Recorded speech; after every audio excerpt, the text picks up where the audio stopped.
سر میں تھوڑا آپ کا ٹائم لوں گا. میں ادھر آپ سے ڈبیٹ یا آپ کہتے ہیں کہ کوئی ڈبیٹ کرنے نہیں آیا بلکہ میں سیکھنے آیا ہوں.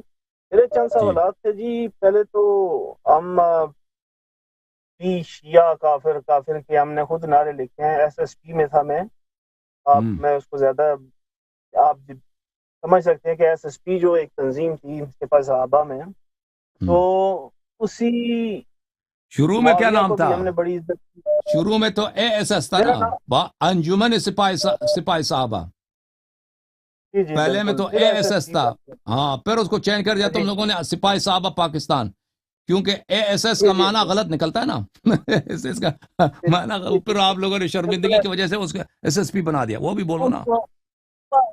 چلے نہیں وہ تو ہم نے کر دیا جو بھی کر دیا. وہ تو ابھی تو میں ان سے اللہ معافی دے میں نے تو برات کا اعلان کر دیا. وہ جو ایک معاویہ ہوں کی جھوٹی حدیثیں ہمیں فضائل بنائے جاتے تھے تو ابھی تو اللہ مغفرت فرمائے مولوی ساق صاحب کہ انہوں نے میں جو مطلب ہے بتایا ہے یا جو انہوں نے معاویہ کے کٹھے چٹے اور اس کے کالے کرتوت کھولے ہیں تو یقین کریں. پہلے تو ہم مولوی صاحب کے متعلق بھی یہی سوچتے تھے رافضی. بہرحال اللہ تعالیٰ نے ہدایت دی. تو اچھا شیخ بات یہ کہ معاویہ تک تو بات ٹھیک ہے ہم مانتے ہیں. میں مانتا ہوں ٹھیک ہے. پر جب آپ بات کرتے ہیں حضرت عمر رضی اللہ عنہ کی یا حضرت ابو بکر صدیق رضی اللہ عنہ کی، چلیں ٹھیک ہے. سیدہ کائنات بی بی سلام اللہ علیہ میں بالکل ان کو فتح کے معاملے میں بی بی کو آگ پہ مانتا ہوں بالکل. اور یہ جو مصنف نے بھی شیبہ میں یہ جو روایت نقل کی ہے سلیم حلالی کی کتاب سے، یہ ایک روایت ہے. اس کو بخاری نے بھی نقل کیا اور مصنف ابن ابی شیبہ نے بھی کیا ہے اور علامہ شبلی نعمانی نے بھی اس روایت کو ٹھیک آیا ہے. تو مفتی ساق صاحب سے ایک دفعہ ہم نے یہی سوال کیا تھا کہ آپ اس روایت کو ٹھیک سمجھتے ہیں. انہوں نے یہ کہا تھا کہ یہ نہیں ہو سکا. انجینئر صاحب نے یہی کہا کہ یہ روایت ٹھیک نہیں ہے کس کیونکہ روایت کی یہ بات ایک کر رہا ہے بھائی؟ یہ جو بی بی پاک کے جو دروازہ گرانے والی روایت ہے. ہوں ہوں تو مفتی ساق صاحب نے یہ کہا جی کہ یہ روایت ٹھیک نہیں ہے. انجینئر صاحب بھی اس کو ٹھیک نہیں مانتے کیونکہ وہ کہتے ہیں کہ یہ سلیم حلالی کی ایک کتاب تھی جو اس نے مرنے سے پہلے کسی کو دی تھی اور کہا تھا کہ یہ آگے پہنچا دینا. تو وہ ان کے ہمارے ہاں اہل سنت والجماعت کے ہاں اس کو مجہول قرار دیا گیا. وہ سکھا نہیں ہے. وہ تو کہاں، وہ اس سے سلیم سے تھوڑا تو نہیں ہے. وہ مصنف ابن ابی شیبہ والی روایت سلیم سے ہے ہی نہیں. وہ سلیم سے نہیں ہے. وہ نہیں، کہاں سلیم سے؟ سلیم کا ذکر ہی نہیں اس میں. وہ بخاری مسلم کے رجال ہے سب.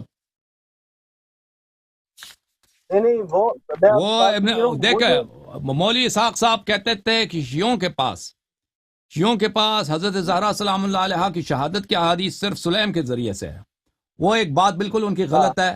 شیعوں کے پاس یہ حضرت زہرا سلام اللہ علیہ کی شہادت مختلف طرق سے ہے. ابھی کچھ دن پہلے ایک آدمی نے فون کیا تھا اسی پروگرام میں نے وہ بہت سارے اس کے طرق دکھا دیا. اگر آپ چاہتے ہیں میں طرق دکھا دیتا ہوں. تو اب مولوی اسحاق صاحب کا بات یہ میرے ذہن میں جو ہے وہ یہ نہیں تھا کہ مصنف ابن ابی شیبہ سلیم کی طریق سے ہے. نہیں، مولوی صاحب کا یہ کہنا تھا کہ شیعوں کے پاس، شیعہ کہتے ہیں کہ حضرت زہرا سلام اللہ علیہ شہید ہیں، ان کے پاس صرف ایک ہی کتاب ہے، کتاب سلیم. صرف اس میں ہے، دوسرے میں نہیں ہے. یہ جملہ ان کا غلط ہے. جی جی لیکن جہاں تک مصنف ابن ابی شیبہ کا، اس میں سلیم کا ذکر ہی نہیں ہے بھائی. ہاں چلے. وہ اصل میں یہ جو بخاری میں بھی اس کو کوٹ کیا گیا ہے تو وہ کہتے ہیں جی کہ یہ جو روایت ہے یہ اس کو ہم صحیح مانتے ہی نہیں ہیں. تو ابھی میرے جیسا بندہ جس بندے کو نہ پتہ ہے جی ہم کدھر جائیں. آپ کی باتیں سنتے ہیں تو جناب زہرا سلام اللہ علیہ ان کی طرف ہے. اب بھائی اپنے اہل سنت کی طرف جاتے ہیں. وہ کہتے ہیں جی ان کی شانیں ہیں، یہ اشرا مبشرہ صحابہ میں سے ہیں، السابقون الاولون میں سے ہیں. تو جہاں رہی بات معاویہ کی اس پہ تو ہمیں بات کرنا ہی نہیں چاہتا کیونکہ وہ مجھے پتہ چل چکا ہے. باقی رہی ان کی بات السابقون الاولون میں سے ہیں، اشرا مبشرہ میں سے ہیں. اس کے بعد یہ بڑے خلیفہ رہے ہیں. جناب علی علیہ السلام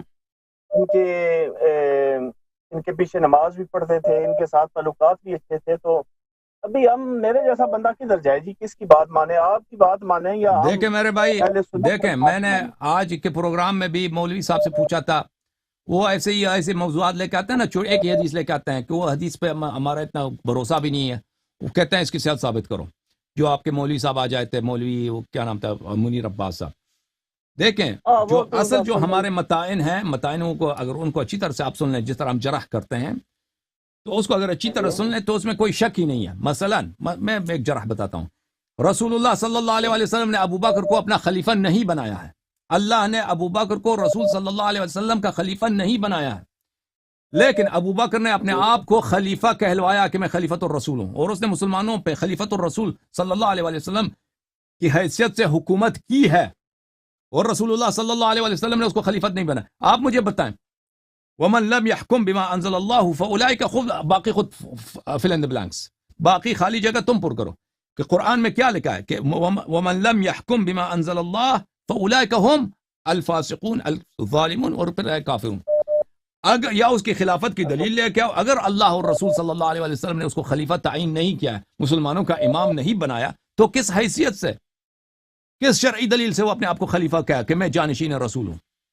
آپ کتابوں میں دیکھیں وہ خط لکھتا تھا مختلف بادشاہوں کو کہ میں خلیفۃ الرسول ہوں، اور پھر یہ کہ وہ مسلمانوں کا حکمران تھا، بادشاہ تھا، خلیفہ تھا، اس میں تو شک ہی نہیں ہے. اس کو اللہ اور رسول نے تو نہیں بنایا، تو پھر اس کی شرعی حیثیت کیا ہے؟ کیا اللہ اور رسول نے فرمایا کہ مسلمانوں کو حق ہے میرے بعد کہ وہ میرے خلیفے کی تعین کریں، حکمران کی؟ یہ تو بالکل نہیں فرمایا. پھر اسی طرح عمر کی باری آتی ہے، عمر خلیفہ تھا یا نہیں تھا؟ عمر خلیفہ تھا، تو کیسے خلیفہ بنا؟ اس کی خلافت کی شرعی حیثیت کیا ہے؟ ہاں، ایک ہے امیر المؤمنین علیہ السلام کہ رسول اللہ صلی اللہ علیہ وسلم نے فرمایا من اطاع علی فقد اطاعنی، جو اس کی طاعت کرے اس نے میری طاعت کی. علی ولی کل مؤمن من بعدی، ہر مومن کا ولی ہے میرے بعد. علی خلیفتی فی کل مؤمن من بعدی، یہ سب آپ کے کتب میں صحیح اسانید کے ساتھ میں حدیث کوٹ کر رہا ہوں. چاہیے تو میں ابھی دکھا دوں. میں بالکل اس بات پہ میں ذاتی طور پہ میرا جو عقیدہ یا ایمان ہے وہ یہی ہے کہ امام علی علیہ السلام کا حق تھا خلیفہ اول، اور میں امام علی علیہ السلام کو افضل مانتا ہوں تمام شیخین سے. پر یہ بات مجھے عزم نہیں ہوتی کہ جب یہ دروازے والی میں بات سنتا ہوں تو مجھے بھی ہم کس طرف جائیں؟ جی آپ بتائیں، عوام کدھر جائے؟ آپ خود بتائیں. جب آپ خود کہتے ہیں مسئلہ فتح کہ میں حق اہل بیت علیہ السلام کے ساتھ تھا، تو اس کا مطلب ہی یہی ہے کہ ابو بکر نے جھوٹی حدیث گڑھی ہے. اس کا مطلب یہی ہے کہ حدیث ان معاشر الانبیاء لا نورث ما ترکنا صدقہ، کہ ہم جو پیچھے چھوڑتے ہیں یہ ارث نہیں ہوتی، یہ صدقہ ہوتا ہے، یہ جھوٹی ہے. آپ خود مجھے بتائیں کہ ایک شخص ہے جو اہل بیت علیہ السلام کا حق کہا جاتا ہے، اس کے لیے غلط حدیث گڑھتا ہے، تو آپ خود مجھے بتائیں اس کا کیا حکم ہے؟ ختم بات. وہ تو ظاہر سی بات ہے. پر یہ دروازے والی جو سیدہ سلام اللہ علیہ کے اوپر یہ جو دروازہ پھینکا گیا ہے یا جو آپ پہ ظلم و ستم ہوا ہے، یہ واقعی کیا حق ہے جی؟ یا ہمارے کتب میں اس کی روایات بہت زیادہ ہیں. اس کی روایت ایک دو نہیں ہے، کئی ایک روایات ہیں. میں اگر چاہیے تو میں آپ کو دکھا دیتا، ابھی چاہیے ابھی دکھا دیتا ہوں، ٹھیک ہے نا؟ اس میں کچھ 5-10 منٹ لگیں گے، میں مختلف احادیث آپ کو دکھاؤں گا، چاہیے تو میں دکھا دیتا ہوں. آپ کے کتب میں شروع سے میرے بھائی، شروع سے آپ کے محدثین کا یہ رویہ رہا ہے کہ ابو بکر عمر کے اگر کسی حدیث میں ان کا ایسا کام ہو جس میں ان کا ضعف نکالا جائے تو اس کو نقل نہ کرو. اس کو کہتے ہیں بلی الکف عما شجر بین الصحابہ، صحابہ کے اندر جو اختلافی باتیں ہیں ان کو بالکل بیان نہ کرو. تو شروع سے یہ سینسرشپ کا اور سیلف فلٹرنگ کا کہ فلٹر کیا جائے اور سینسر کیا جائے، شروع سے یہ چلتا آ رہا ہے. تو آپ لوگوں کی کتابیں میں یہ احادیث موجود ہیں، لیکن یہ حدیث کم ہے. انصاب الاشراف میں موجود ہے، مصنف ابن ابی شیبہ میں موجود ہے، لیکن بقیہ کتابوں میں مشہور معروف جو کتابیں اس میں نہیں ہے. اس کی وجہ بھی بہت واضح ہے. اس کی وجہ یہ ہے کہ ایسی شروع سے محدثین اس بات کو چھپاتے بھی نہیں ہیں، یعنی اس بات کی طرف فخر سے کہتے ہیں کہ ہم وہ احادیث جس میں ابو بکر عمر کی برائیاں ہوں یا کسی بھی صحابی کی بری بات ہو، ہم اس کو نقل نہیں کریں گے. اور اگر کوئی شخص نقل کرتا ہے تو اس کی وہ کیا کرتے ہیں، اس کی تان کرتے ہیں، اس کو وہ متعون بنا لیتے ہیں. تو اس لیے آپ لوگوں کے احادیث صحابہ کی شان میں جو احادیث شیعوں کے ہاں ہیں وہ اس طرح آپ کے ہاں نہیں ہے. اس کی وجہ بہت واضح ہے. اگر کئی سو سال سے علماء خود فلٹرنگ کرتے ہیں، سینسرشپ کرتے ہیں، تو یہ احادیث کم نقل ہوں گے. اور جو علماء نقل کرتے ہیں ان کو تان لگاؤ کہ یہ بھائی کذاب ہے، جھوٹے ہیں، یہ غلط لوگ ہیں، تو ایسے احادیث خود بخود ضعیف ہو جاتی ہیں. کیونکہ جو بھی شخص اس حدیث کو نقل کرے وہ چاہے کتنا اچھا آدمی ہو، کہتے ہیں کہ یہ صحابہ کے خلاف اس نے حدیث نقل کی، یہ اچھا آدمی نہیں ہے، تو تاریخ میں وہ متعون ہو جاتا ہے. تو آپ کے ہاں یہ حدیث امیر المؤمنین علیہ الصلوۃ والسلام کے گھر پہ آگ لے کے جانا، یہ صحیح سند کے ساتھ کہ آگ لے کے آیا عمر نے، یہ صحیح سند کے ساتھ انصاب الاشراف میں ثابت ہے. پھر وہ لکڑ لے کے آیا ہے، یہ بھی صحیح سند کے ساتھ ثابت ہے انصاب الاشراف میں. پھر مصنف ابن ابی شیبہ میں ہے کہ اس نے قسم کھایا ہے کہ اگر یہ لوگ دوبارہ آپ کے گھر میں جمع ہو جائیں تو میں اس گھر کو آگ لگا دوں گا، یہ بھی ثابت ہے. لیکن اس سے مزید آپ لوگوں کی کتاب میں نہیں ہے کہ وہ پھر اس نے واقعا آگ بھی لگایا یعنی حملہ نہیں کیا. لیکن ہماری کتابوں میں یہ ہے کہ مثلا زبیر کے ساتھ ہاتھ پائی ہوئی ہے، طلحہ کے ساتھ وہاں پہ ہاتھ پائی، اس سے تلوار چین کے اس کو مارا ہے ان لوگوں نے، کیونکہ طلحہ زبیر جو تھے یہ شروع میں وہ مخالف تھے ابو بکر کے بیعت کے. تو یہ آپ لوگوں کی کتابوں میں ہے، لیکن ہماری کتابوں میں وہ اس سے زیادہ منقول ہے کہ لکڑ بھی لے کے آئے تھے، آگ بھی لے کے آئے تھے، اور انہوں نے حملہ بھی کیا تھا گھر پر، ٹھیک ہے نا. اور پھر اس کے علاوہ ابو بکر کی بھی وہ حدیث صحیح سند کے ساتھ کئی کتب میں موجود ہے کہ اس نے کہا کہ مرتے وقت اس نے کہا کہ میری ایک تمنا ہے، میری کئی تمنا، ایک تمنا یہی ہے کہ میں حضرت زہرا سلام اللہ علیہ کے گھر پہ کہ گھر کو میں مکشوف نہ کرتا، بے پردہ نہ کرتا. تو اس سے مراد بھی وہی ہے کہ اس نے کس لیے مکشوف کیا ہے. مکشوف سے مراد یہی کہ لوگوں نے حملہ کیا تھا. وَإِنْ أَغْلَقُوا عَلَيَّ الْحَرْبَ، اس میں یہ بھی ہے کہ میں کہ یا لیتنی لم اکشف بیت فاطمہ علیہ السلام وَإِنْ أَغْلَقُوا عَلَيَّ الْحَرْبَ، اگر وہ اپنے گھر میں میرے خلاف جنگ کی تیاری بھی کر رہے ہوتے تو کاش میں ان کے گھر پہ حملہ نہ کرتا. یہ اس کے صریح الفاظ ہیں. یہ المختارہ ضیاء مقدسی کی جو کتاب ہے الاحادیث المختارہ، اس میں اس نے سب احادیث صحیح احادیث جمع کی ہے، اس نے اس حدیث کو لایا ہے. اور ضیاء مقدسی جو بہت بلند پائے کے محدث ہے، اس حدیث کے آخر میں کہتے ہیں یہ حدیث کی سند حسن ہے، حسن ہے. ابو بکر کے نص الفاظ ہیں، ٹھیک ہے نا بھائی. اب اگر مزید اس کے متعلق چاہیے تو جی ہاں تاریخ، اب میں آپ کو کہہ دوں، میں آپ کو ایک مثال دے دیتا ہوں. حضرت موسیٰ علیہ السلام پہاڑی پہ گئے نا، اس کے سب صحابہ سوائے کچھ کے انہوں نے بچڑے کی عبادت کیا، حالانکہ انہوں نے کتنے معجزات دیکھے. یہ وہی بنی اسرائیل تھے جن کے لیے آسمان سے وَظَلَّلْنَا عَلَيْكُمُ الْغَمَامَ وَأَنزَلْنَا عَلَيْكُمُ الْمَنَّ وَالسَّلْوَىٰ، ان کے لیے آسمان سے دسترخوان نازل ہوتے تھے، روسٹ پرندہ من و سلوا، روسٹ پرندہ ان کے کھانے کے لیے، شام کے کھانے اور لنچ اور ڈنر کے لیے ان کا آسمان سے آتا تھا. یہ چلتے تھے تو ان پہ سایہ ہوتا تھا. انہوں نے حضرت موسیٰ علیہ السلام کو دیکھا کہ اس کے کتنے موجے، انہوں نے لاٹھی ڈالا ہے تو لاٹھی نے سارے بہت اژدہا بن گیا ہے، اور فرعون کے معجزے کو انہوں نے کھا لیا ہے. تو یہ تو سب ثابت ہے. اس کے باوجود یہ صحابہ انہوں نے کیسے انہوں نے ایسی جس چیز کام کا کوئی فائدہ ہی نہیں ہے، وہ کیا وہ سب بھی صحابہ سب بھی سید ہیں، سب یعنی بنی اسرائیل میں سے فرزندان ابراہیم علیہ السلام ہیں. سب سے اعلیٰ نسل اس زمانے میں کس کا تھا؟ بنی اسرائیل کا تھا. اس زمانے میں سب سے اعلیٰ نسل دنیا میں، سب پیغمبر زادے بنی اسرائیل. انہوں نے بچڑے کی عبادت کی ہے، بچڑے کے سامنے انہوں نے نماز جماعت میں نہیں سجدے کیے ہیں، سجدہ کیا بچڑے کے سامنے. ہاں تو یہ کہ غلطی ان کی بہت بڑی ہے. قرآن لیکن ہم کیا کہتے ہیں کہ اس کو ماننا بہت مشکل ہے، لیکن قرآن کی آیت ہے. مزید کچھ بولے بھائی صاحب. اچھا سر، ایک ناسبی سے میری کل پرسوں بات ہو رہی تھی، تو اس نے مجھے ایک بہار الانوار میں سے والیوم 43 پیج 78 میں ایک مجھے اس نے حوالہ دیا ہے. میں وہ الفاظ اپنی زبان پہ نہیں لا سکتا، تو یہ اس کے متعلق اگر آپ یہ مجھے چیک کر کے دیں کہ واقعی بہار الانوار والیوم 43 جلد نمبر 45 اور پیج نمبر 78 جو ہے، اس کے متعلق اگر آپ تھوڑا جی میں دیکھ لیتا ہوں، اس میں کیا بھی دیکھتا ہوں. اور ایک اصول کافی جلد نمبر 5 میں سے ہے، صفحہ نمبر 207. یہ مثلا ایسی باتیں ہیں کہ میں زبان پر نہیں لانا چاہتا، کافی معاذ اللہ. دیکھیں جلد نمبر 43 صفحہ نمبر 78 میں آپ کو دکھا دیتا ہوں. یہ عزیزو بہار الانوار ہے، جلد نمبر 43، دار الحیات تراث العربی جلد 43، اس میں صفحہ نمبر 78 آپ کو لے کے چلتے ہیں. صفحہ نمبر 78، یہ بھائی صفحہ نمبر 77 ہے. حدیث یہاں پہ حدیث نمبر 64 یہاں سے شروع ہوتی ہے. بھلے کہ حضرت زہرا سلام اللہ علیہ کو بیماری تھی، ان کو کوئی جسم میں کوئی مشکل تھا، تو رسول پاک صلی اللہ علیہ وآلہ وسلم ان سے ملنے آئے، ان کے پاس بیٹھے. انہوں نے کہا کہ مجھے کھانا چاہیے. تو رسول اللہ صلی اللہ علیہ وآلہ وسلم نے طاقچے کی طرف دیکھا، وہاں پہ کچھ کشمش تھے اور کچھ کھانے تھے اور انگور ہے. اور فوضع بین یدی فاطمہ، اس کو حضرت زہرا سلام اللہ کے سامنے رکھا ہے. فوضع رسول اللہ صلی اللہ علیہ وآلہ وسلم یدہ فی الطبق وسمى اللہ، رسول پاک صلی اللہ علیہ وسلم اپنا ہاتھ اس ظرف میں رکھا ہے اور انہوں نے بسم اللہ کہا، وقال کلوا بسم اللہ، اور پھر فرمایا کہ اس میں سے کھا لیں، اللہ کے نام لے کے کھا لیں. فاکلت فاطمۃ ورسول اللہ صلی اللہ علیہ وسلم وعلی والحسن والحسین علیہم السلام. ان سب لوگوں نے اس سے کھانا شروع کیا ہے. فاطمہ سلام اللہ علیہ، رسول اللہ، علی، حسن، حسین. یہ صفحہ نمبر 78 ہے بھائی، یہ دیکھ لو اچھی طرح سے. صفحہ نمبر 78 ہے، صفحہ نمبر 78 جلد نمبر 43. کوئی اور چیز نہیں پڑھا میں. اچھا، اسی کھانے کے حالت میں تھے کہ ایک سائل آیا دروازے پر. اس نے کہا السلام علیکم اطعمونا مما رزقکم اللہ. اس نے کہا کہ ہمیں کھانا دے دو اللہ کے نام پر. تو رسول اللہ صلی اللہ علیہ وسلم نے کہا اخسا، چلے جاؤ یہاں سے. فقالت فاطمہ یا رسول اللہ ما هكذا تقول للمسکین.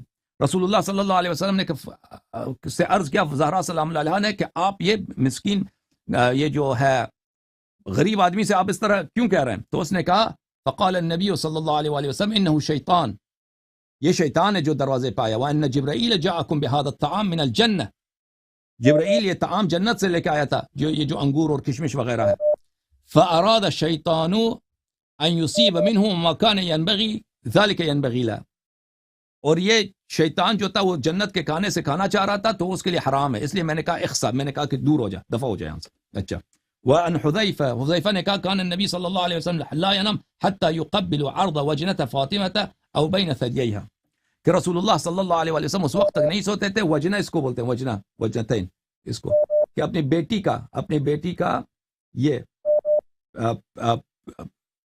کیا ہے وجنہ، وہ بوسہ نہ دیتے ہو، یا بین ثدییہا، یا ان کے سینے پہ بوسہ نہ دیں، ان کے چھاتی پہ بوسہ دیتے وہ سو جاتے تھے. اب یہ جو حذیفہ کی حدیث ہے ان حذیفہ، یہ شیعوں کی حدیث نہیں ہے. حذیفہ سے جو ہمارے صحابہ سے جو روایت آتے ہیں وہ ہمارے روایت نہیں ہوتے اہل بیت علیہ السلام کے. ہمارے علماء اپنے کتب میں کچھ روایت داخل کرتے ہیں مخالفین کے کتب سے، تو اس میں یہ ہے. دوسری جو حدیث ہے ان جعفر بن محمد قال رسول اللہ صلی اللہ علیہ وسلم لا ينام حتى يضع وجهه الكريم بين ثديي فاطمہ. رسول اللہ صلی اللہ علیہ وسلم اس وقت تک نہیں سوتے تھے کہ وہ حضرت زہرا سلام اللہ علیہ کو آغوش میں لیتے اور اپنا سر مبارک ان کے چھاتی پہ رکھتے. تو یہ جو ہے نا، اس میں سے بعض لوگ اس کو تانا بناتے ہیں کہ کیسے ہو سکتا ہے. تو یہ ایک باپ کے لیے ایک برا باپ ہے، اس کو اپنی بیٹی سے پیار ہے، محبت ہے، تو اس میں کوئی غلط بات نہیں ہے کہ ایک باپ ہے وہ بھی معصوم ہے، بیٹی بھی معصوم ہے کہ وہ اتنی پیار ہے، سونے سے پہلے آ کے ان سے ملتے اور ان کو چھاتی لگاتے یا اپنا چہرہ ان کے سینے پہ لگا دیتے. اس میں کوئی حرمت نہیں ہے، نہ شرعن تو کوئی حرمت نہیں ہے، کیونکہ باپ بیٹے تو باپ اور بیٹی محرم ہوتے ہیں، وہ ایک دوسرے کو لمس کر سکتے ہیں، ٹچ کر سکتے ہیں. اب سر کو سینے پہ رکھنا یہ اس میں کوئی مشکل نہیں ہے، اس میں کوئی، شاید اسی کو انہوں نے آپ کے لیے کوئی اس کو بنا کے بھیجا ہے کہ یہ دیکھیں کہ شیعہ اس کی بے حرمتی کرتے ہیں. جی بالکل ایسے، یہ بے حرمتی نہیں ہے، یہ ایک محبت ہے. ایک برا باب ہے. رسول اللہ صلی اللہ علیہ وسلم جب مدینے آئے تھے تو ان کی عمر 53 سال تھی. اس کے 2 سال بعد حضرت زہرا سلام اللہ علیہ کی وہ شادی ہو گئی. 55 سال اس کی عمر تھے. بیٹی بھی چھوٹی عمر میں شادی کی حضرت زہرا سلام اللہ علیہ، 9 سال ان کی عمر تھی، شادی کرا دی. تو اگر اس عمر میں باپ کو پیار ہے، باپ معصوم ہے، سید انبیاء ہے، بیٹی بھی سیدۃ النساء العالمین، ان سے محبت کرے. اور حدیث میں بہت ہے کہ رسول اللہ صلی اللہ علیہ وسلم جب جنت کے خوشبو کے وہ مشتاق ہوتے تھے، اشتیاق ہوتی تھی، تو وہ حضرت زہرا سلام اللہ علیہ کو یاد کرتے تھے اور ان کی بو سے جنت کی یاد آتی تھی. تو اگر اس طرح کا ہو، یہ اس میں کوئی اشکال نہیں، مگر یہ کسی دل کے کوئی شخص اس کو بہانہ بنا دے، یعنی اس کو بہانہ بنا دے تو بہانہ بنا سکتے ہیں، لیکن اس میں بالکل ایسی کوئی بات نہیں ہے. اب اگر میری کوئی دنیا میں بیٹی نہیں ہے، اگر میری بیٹی ہوتی تو میں خود اپنی بیٹی کو آغوش بھی لگا دیتا، میں اس کو گود میں بھی لگا دیتا، اس کو چومتا بھی، اس میں کوئی ایسی بات نہیں ہے. اگر بیٹی بڑی ہو گئی ہے تو بڑی جوان بیٹی کو باپ جو برا ہے اس کو آغوش میں لے یعنی گلہ لگا دے، اس میں کوئی حرمت نہیں ہے بھائی. نہ شرعن حرمت ہے اور نہ شریعت میں تو کوئی حرمت نہیں ہے، عرف میں بھی اس کی کوئی قبح نہیں ہے. اچھا، پھر آپ نے کہا کافی میں کون سی جلد ہے؟ سورہ کافی جلد نمبر 5 ہے جی، صفحہ نمبر 260 ہے. یہ جلد نمبر 5 ہے، صفحہ نمبر 260، کتاب اصول کافی، فروع الکافی. جی. الفروع من اصول الکافی، کافی ہے بالکل. اصول کافی نہیں، فروع کافی، اصول کافی جلد نمبر 1 اور 2 ہے، اس میں 5 نہیں ہے. یہ فروع کافی جلد نمبر 5 ہے، صفحہ نمبر 260، کتاب المعیشہ صفحہ نمبر 260. اس میں جو ہے نا 260 فضل الزراعہ، یہ کھیتی باڑی کے جو فضائل ہیں کہ اللہ تعالیٰ نے ان اللہ اختار لانبیاء الحرث والزرع، اللہ تعالیٰ نے زراعت کو، کھیتی باڑی کو اپنے انبیاء کے لیے انتخاب کیا ہے. کہ لا یکرہوا شیئا من قطر السماء، تاکہ ان کو آسمان سے جو بھی نازل آتا ہے ان کو وہ برا نہ لگے. اس طرح کیا حدیث ہے، اس میں کوئی ایسی چیز نہیں ہے. نہیں پھر ٹھیک ہے سر، پھر اس نے غلط بیانی کی ہے اس بندے نے میرے ساتھ بہت بڑی، کیونکہ جو مجھے بھیجا گیا ہے اصول کافی جلد نمبر 5 ہے، تو آپ کہہ رہے ہیں یہ تو جلد نمبر 5 تو آئے نہیں اصول کافی میں، تو پھر اس کا اصول کافی مطلب میں یہ جلد کہ 5 نہیں ہے بھائی، کسی بھی چھاپ میں دنیا میں جتنے چھاپے گئے ہیں اصول کافی اس میں جلد 5 نہیں ہے. جلد 1 2 ہے، 5 نہیں ہے. وہ جلد نمبر 5 پھر وہ فروع اچھا کافی بن جاتا ہے. اچھا، میرا ایک آخری سوال ہے جی کہ جی جناب. یہ تو شیعہ سنی سے ہٹ کے یہ جو ہمارے یہاں توحید کا بتایا جاتا ہے یا جس طرح بھی، یہ جو غیر مسلم ہے، مثال کے طور پہ ایک بندہ ہے یہاں پہ ہمارے ساتھ، کئی گورے بھی کام کرتے ہیں، وہ بڑے دل کے اچھے ہیں، ان کو پتہ ہی نہیں ہے کہ اسلام کیا ہے، دین کیا ہے، مذہب کیا ہے، تو ایسے لوگوں کے ساتھ کیا معاملہ ہوگا کہ مثلا کیا صرف اللہ تعالیٰ مثلا ہمیں ہی جنت میں بھیجے گا، یا جو مسلمان ہیں یا جنہوں نے اسلام قبول کیا، تو یہ باقی جو دنیا پیدا ہوئی ہے ان کو پتہ نہیں ہے، کسی کے پاس حکم پہنچا نہیں ہے، ان کے متعلق کیا مطلب اللہ پاک فرماتے ہیں کہ ان کے ساتھ کیا معاملہ ہوگا؟ جی میرے بھائی، ان کے ساتھ کیا ہوگا میں آپ کی خدمت میں عرض کرتا ہوں. اب آپ سن لیں، آن لائن سن لیں، ٹھیک ہے نا؟ جی جی اوکے، تھینک یو.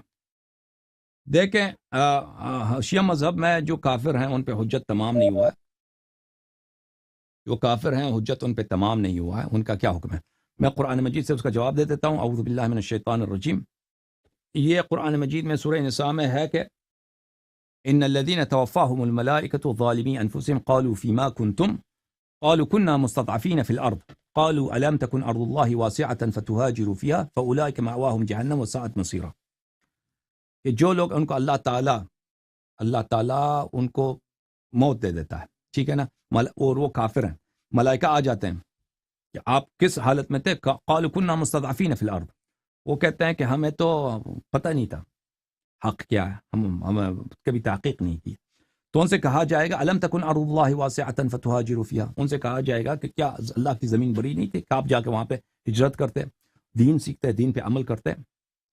بس یہ لوگ جہنم جائیں گے. الا المستضعفین من الرجال والنساء والولدان لا يستطيعون حیلۃ ولا يهتدون سبیلا، مگر وہ لوگ مستضعفین من الرجال، جو لوگ یہ کام نہیں کر سکتے، تحقیق نہیں کر سکتے، حق کا پتہ چلنا ان کے لیے ناممکن ہے، ٹھیک ہے نا، یا وہ عورتیں یا وہ بچے، عورتیں اور بچے، لا یستطیعون حیلۃ، ان کے پاس کوئی چارہ کار نہیں ہے، دین سیکھنے کے لیے، ہدایت پانے کے لیے کوئی طریقہ کار نہیں ہے. ولا یہتدون سبیلا، اور وہ راہ کار ان کو نہیں معلوم کہ ہم کس طرح سے جائیں. حق دین حق اسلام حق ہے، دین اسلام میں بھی اتنے مختلف مذاہب ہیں، ان میں سے حق کون سا ہے اس کو ڈھونڈ لیں، اس پہ ایمان لائیں. ان کے لیے ایسا کوئی چارہ کار نہیں ہے. فاولئک عسى اللہ ان یعفو عنہم، پھر اللہ تعالیٰ، عسى اللہ، ہمارے احادیث میں ہے کہ عسى من اللہ واجب ہے، جہاں پہ قرآن میں عسى کہا گیا ہے وہ واجب ہوتا ہے. شاید سے مراد ہے یعنی حتماً اللہ تعالیٰ ان کی مغفرت کرے گا. وکان اللہ عفوا غفورا، اور اللہ عفو اور غفور ہے. اللہ کے ایسے بندے جو مثلا وہ نہیں کر سکتے، مسلمان نہیں بن سکتے، ٹھیک ہے نا، مثلا ایسے گورے بہت ہیں کہ دل کے اچھے ہیں، مسلمان نہیں بن سکتے. کیوں مسلمان نہیں بن سکتے؟ کیونکہ ان کے لیے ممکن نہیں ہے کہ وہ سمجھ لیں کہ اسلام ایک بہتر دین ہے، کیونکہ مسلمانوں کی ایک ایسی اپنی حرکت ہے نا کیوں مسلمان کوئی بنے، کیوں مسلمانوں کے کرتوت دیکھو نا، کوئی کیوں مسلمان بنے ہے بھائی؟ کوئی مسلمانوں کو دیکھ کر کوئی مسلمان بننا چاہے گا دنیا میں؟ پاگل ہی ہوگا، ٹھیک ہے. لیکن مسلمان کوئی کیوں بنے گا؟ مسلمان یہ بنے گا کہ توحید مسلمانوں کی بہترین ہے، ٹھیک ہے نا، اور توحید میں مسلمان کئی مختلف مکاتب فکر میں. اس کے علاوہ کوئی مسلمان کیوں بنے گا؟ اس کو پتہ چل جائے گا کہ رسالت پناہ صلی اللہ علیہ وسلم کی شریعت صحیح شریعت ہے، وہ واقعاً اللہ کے رسول ہے. تو اس کام یہ پتہ چلنا یہ آسان نہیں ہے ایک غیر مسلم کے لیے. اگر وہ تحقیق کر سکتا ہے، اس کو پتہ چل سکتا ہے وہ، لیکن وہ نہیں کرتا، پرواہ نہیں اس کو. تو پھر وہ تو جہنم جائے گا. لیکن ایک شخص ہے نہیں کر سکتا اس کے لیے، تو وہ اللہ تعالیٰ اس کو معاف کرے گا. یہ قرآن کی آیت ہے، اس میں روایات بھی ہیں. اچھا آپ کی خدمت میں عرض کروں نا، وہ جو میں نے حدیث کو بولا تھا کہ بخاری سے دکھاؤں گا. یہ کتاب ہے صحیح بخاری کی کتاب ہے. صحیح بخاری کی کتاب ہے، چھاپ دار احیاء التراث العربی، سنہ 2001 میں چھپی ہے. کتاب الطب میں ملاحظہ فرمائیے. ان النبی صلی اللہ علیہ وسلم کان یقول للمریض، رسول اللہ صلی اللہ علیہ وسلم مریض کو اس طرح کہتے تھے: بسم اللہ تربت ارضنا بریقت بعضنا یشفی سقیمنا. بسم اللہ تربت ارضنا، ہماری زمین کی مٹی، بریق بعضنا، ہمارے لعاب دہن کے ساتھ، ہماری زمین کی مٹی ہمارے لعاب دہن کے ساتھ، یشفی سقیمنا باذن ربنا، ہمارے مریض کو شفا دیتی ہے اللہ کے اذن سے. ٹھیک ہے نا، یہ بخاری کی حدیث ہے. بخاری کے حدیث کہ ہماری زمین کی مٹی ہماری تھوک کے ساتھ، ہمارے لعاب دہن کے ساتھ ملایا جائے، ہمارے مریض کو شفا ہو جاتی ہے باذن اللہ تبارک و تعالی. ٹھیک ہے نا. تو رسول پاک صلی اللہ علیہ وسلم کا جو خاک پا ہے وہ شفا دے دیتی ہے. یہ بخاری کی حدیث ہے. تو لیکن ان سے طلب نہیں کر سکتے، جی ان سے طلب نہیں کر سکتے شفا دے.